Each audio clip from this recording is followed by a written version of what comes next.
Bueno, me parecieron muy buenas las intervenciones de los camaradas y ya se están planteando algunas cuestiones para el debate. Voy a tratar de modificar entonces mi intervención para poder responder algunas cuestiones.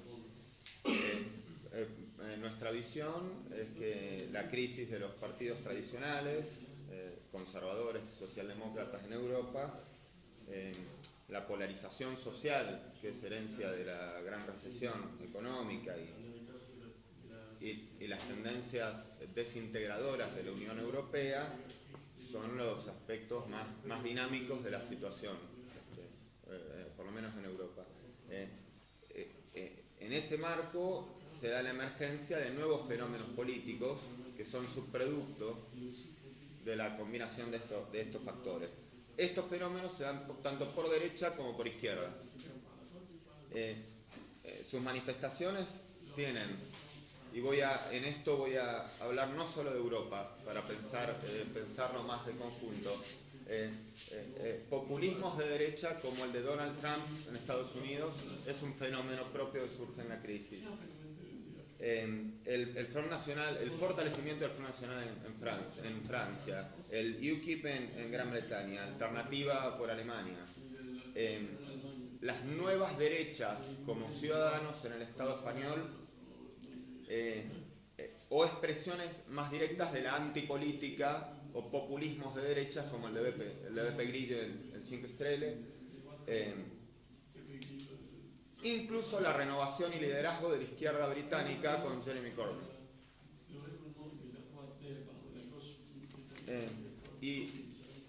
Que tampoco se ha nombrado, también creo que tenemos que considerar el fenómeno de Bernie Sanders en Estados Unidos, que si bien es un fenómeno heterogéneo, con expresiones de signo político opuesto, tanto de derecha como de izquierda, tiene un trasfondo común que es la crisis del llamado extremo centro, de conservadores y demócratas o socialdemócratas, que también tiene expresión en el imperialismo norteamericano. Y la bronca, la rabia contra la llamada casta política en Estados Unidos, lo que se llamó el 1% contra el 99%.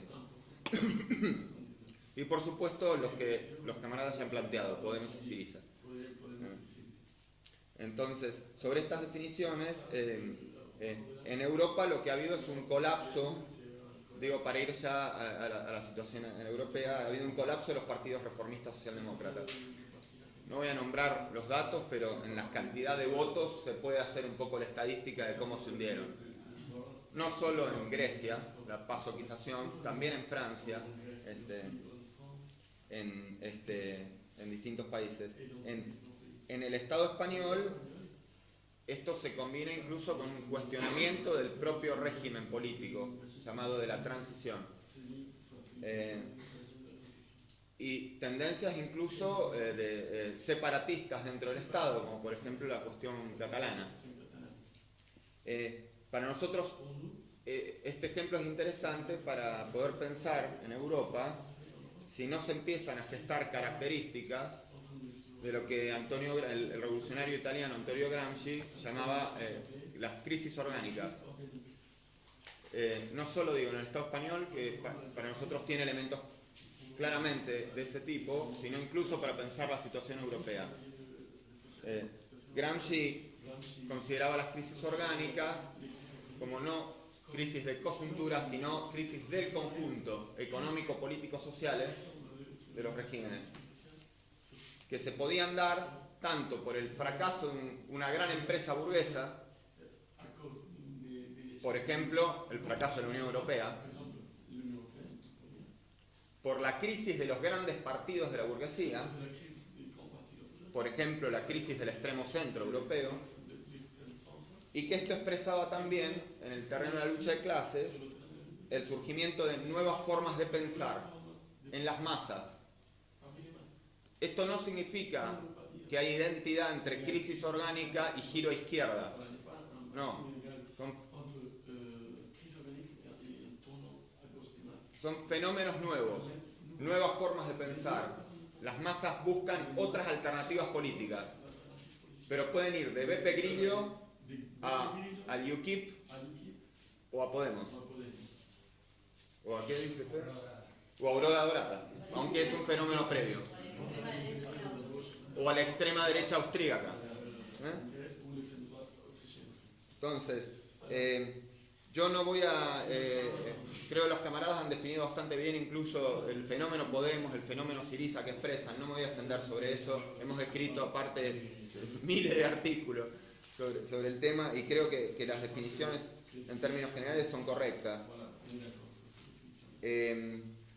Lo que sí quería apuntar es que en los fenómenos neoreformistas de izquierda, yo creo, a diferencia de lo que plantea Elder, que la categoría de neoreformismo sí es correcta. Porque hay muchos elementos que los distancian de las experiencias del reformismo clásico y para nada embellecen a los neoreformismos esa definición.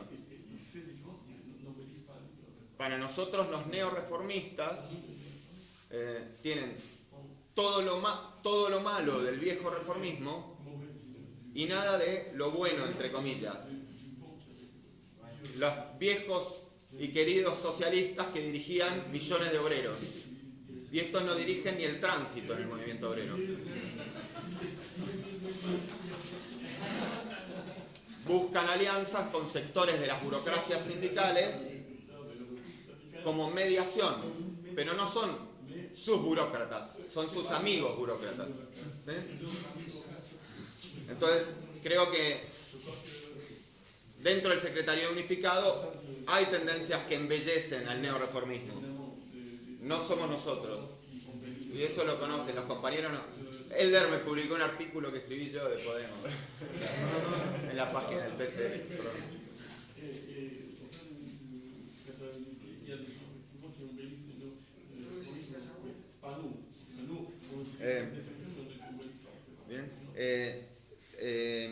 Ahora, dentro del neoreformismo y las características que plantearon los compañeros, quería apuntar una cuestión que tiene que ver con las alas izquierdas de los neoreformistas, ¿no? Porque tanto Podemos como Syriza principalmente ha tenido sectores críticos, la mayoría de ellos provenientes de corrientes que se reivindican del trotskismo, por ejemplo el Secretariado Unificado, de la corriente de Tony Cliff, de sectores como de tafistas o de, bueno, distintas corrientes de nuestro movimiento, que no han opuesto una estrategia independiente a estos fenómenos, sino que se han integrado en ellos, a lo sumo retomando una suerte de estrategia paulanciana, una estrategia por Nikos Poulantzas, de combinar posiciones dentro de y fuera de las instituciones. Combinar posiciones dentro y fuera de las instituciones de la democracia burguesa.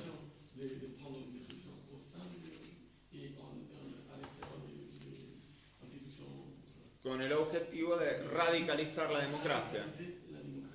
En el mejor de los casos, son una especie, hay un giro hacia una suerte de nuevo menchevismo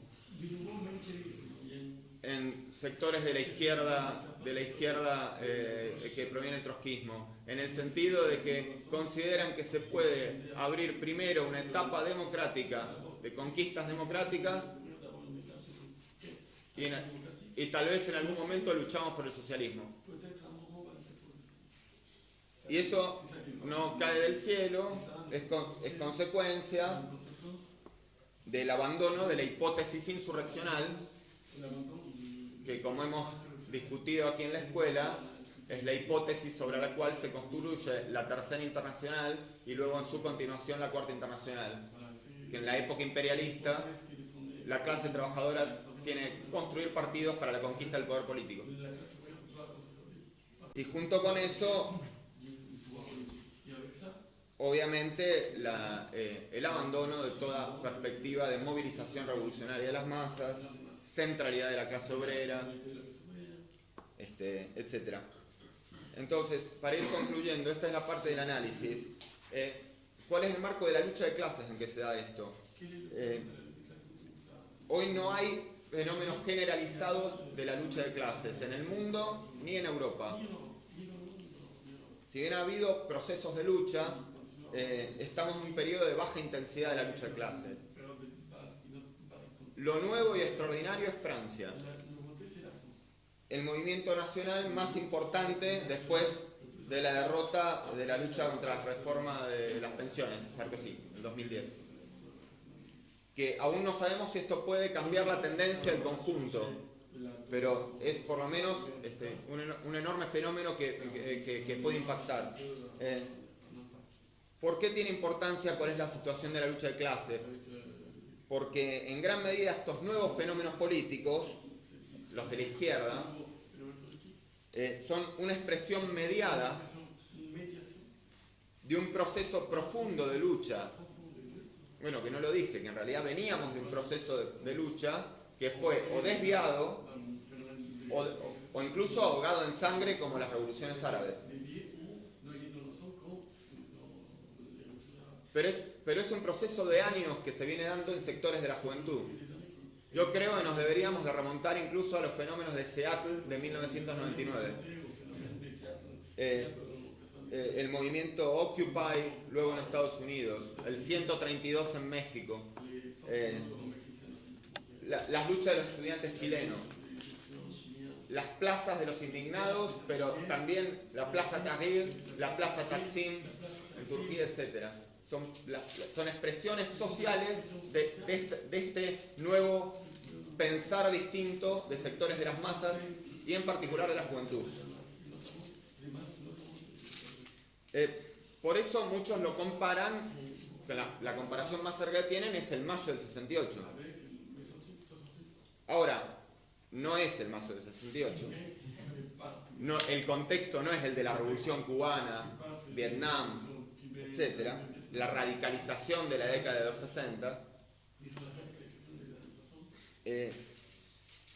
Pero también es cierto que las condiciones no son las mismas.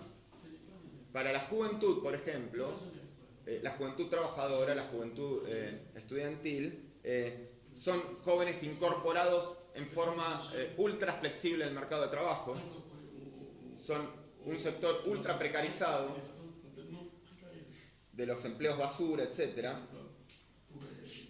y que sufren una crisis capitalista mayúscula que viene avanzando desde 2008. Entonces es una base potencial inmensa de explosividad social. Entonces, en ese marco navegan los nuevos fenómenos políticos, los nuevos reformismos y estas bases sociales.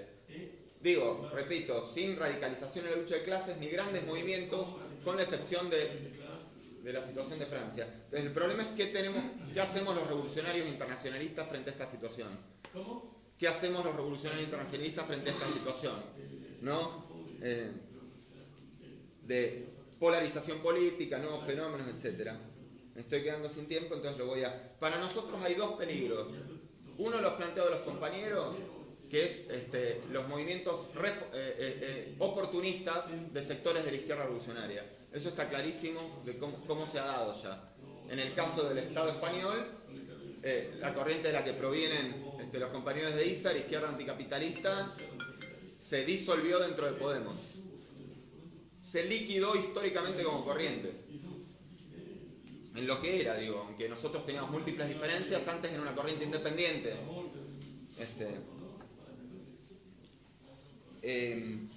Y hay otras expresiones. Ahora, el oportunismo no es el único peligro. Hay otro peligro que es el abstencionismo, una posición sectario-contemplativa muy crítica de estos fenómenos, pero que no busca las vías políticas para dialogar con un fenómeno amplísimo que se da en el movimiento juvenil y sectores obreros y que con política revolucionaria se puede buscar influenciar. Esta para nosotros puede ser, y es un peligro que tenemos que reflexionar los revolucionarios, de una lógica reduccionista, rutinaria de la militancia revolucionaria. como nuestra política y nuestro programa es correcto, nuestro objetivo termina siendo el mantenimiento de nuestra propia organización, tratando de oponérselo a la realidad. Entonces, yo para ser más breve y ir terminando, contra estos peligros de desviaciones, desde clase contra clase, los camaradas de los grupos LFT en Europa, de Revolución Permanente, la CCR, los camaradas de Río, y junto con todos los grupos LFT, buscamos combinar orientaciones para intervenir en la realidad. Por eso, por ejemplo, lanzamos una red internacional de diarios digitales que publica 300 artículos por día en 5 idiomas. Los 300, la mayoría se hacen en América Latina, pero aquí se publican muchísimos artículos escritos en esos idiomas. Una manera de sortear en relación a nuestras debilidades organizativas el diálogo con fenómenos amplísimos. Sí.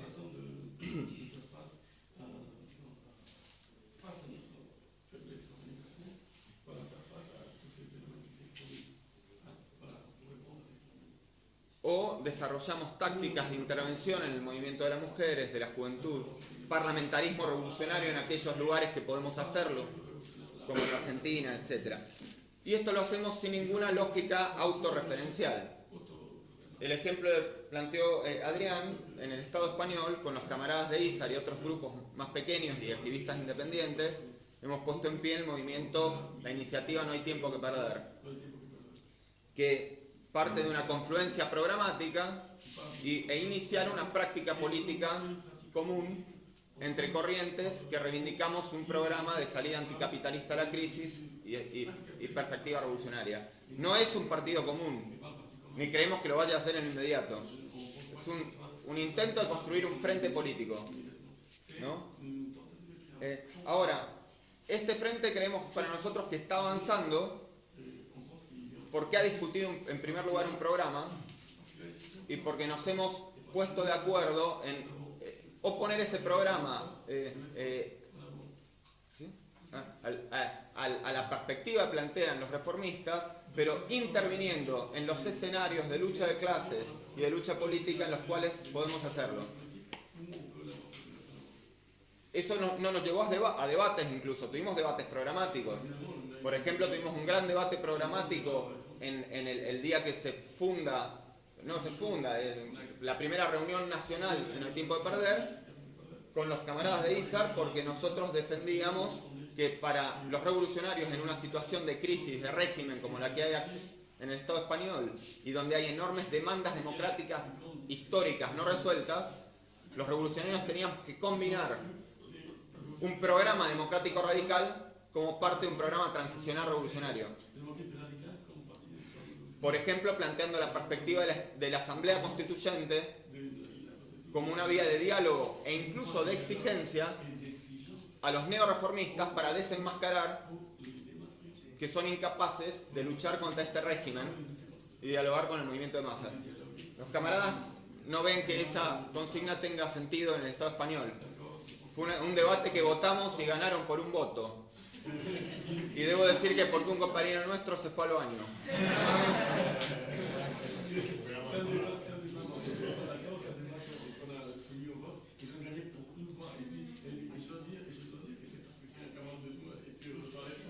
Pero en un debate que hemos hecho luego, incluso con camaradas del FT y nosotros, sobre ese mismo encuentro, que fue muy importante, hubo 150 personas en Madrid.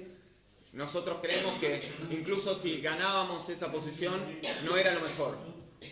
Porque lo que queremos es discutir en profundidad con los camaradas cuál es la lógica con la que entendemos nosotros que se integran demandas democrático-radicales dentro de un programa transicional revolucionario.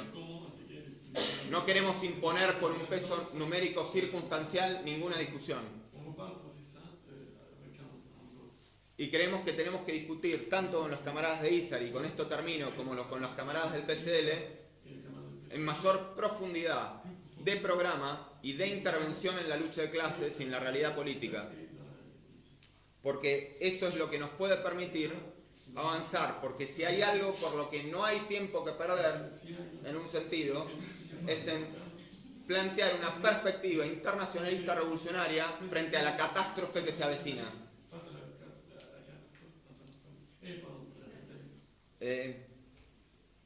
cómo avanzar en estos debates estratégicos, cómo planteárnoslo, lo voy a dejar para después, porque ya se hizo larga la intervención, pero llamo a que todos puedan intervenir y dar su opinión sobre el tema. Con esto termino. Gracias.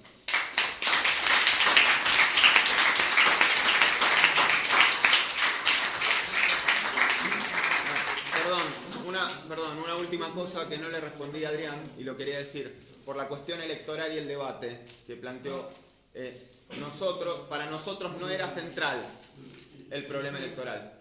Sí. Perdonen que me tome estos un minuto nomás, pero el compañero planteó y creo que tenía que responderle. No hay tiempo de perder, se debatió la posibilidad de hacer una candidatura anticapitalista en las elecciones del 26 de junio, en condiciones muy difíciles para grupos pequeños por una reaccionaria ley electoral del Estado, como es en todo el mundo.